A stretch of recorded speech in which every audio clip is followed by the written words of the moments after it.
came across this valley in northern Syria, and the river has become basically a sectarian front line between two warring sides.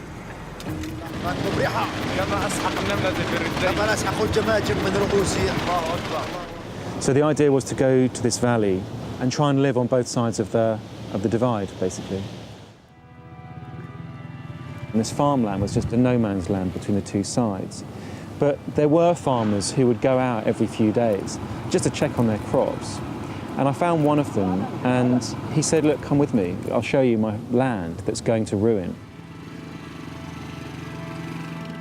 زارعين شوندر سكري لا لك مقلعنا من العام الأول نبعد عن الحاجز 400 متر.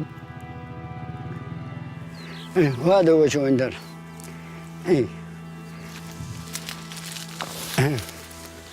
هذا مشو هذا 12 شهر صاروا المزروعات. While we're in the fields, there's a government checkpoint about 800 meters away, and it fired on us.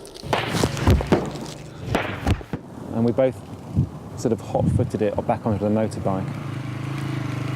When we came back onto the road, I had the checkpoint directly behind me, and I heard another shot and then another, and that was terrifying because this guy was lining me up. So I slightly freaked and jumped off the bike and got into a ditch, and so did the farmer. And we had to stay there for quite a while because whenever you pop your head up, you'd fire again. Well, the farmer left. He got on his bike and got straight out, and I was stuck in this ditch. Eventually, a herd of goats was coming down the road, so I quickly jumped up and I ducked down with the goats and got back into the village. For me, this was like a kind of brush with death, you know, but for this farmer, it was just daily life. This is really what he had been doing day in, day out for months.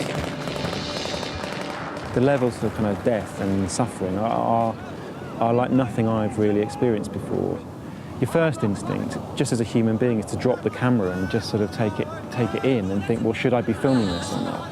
And so often when I did that, there'd be someone at my shoulder who would literally pick up my arm and say, film, film. It's like, that's what you're here for, mate. That's what I interpreted it as. There's a huge sense of responsibility that actually, if you're there as a journalist and a filmmaker with a professional video camera, you know, you shouldn't be walking away from that. You know, you really should, you owe it to these people to actually do something to document it.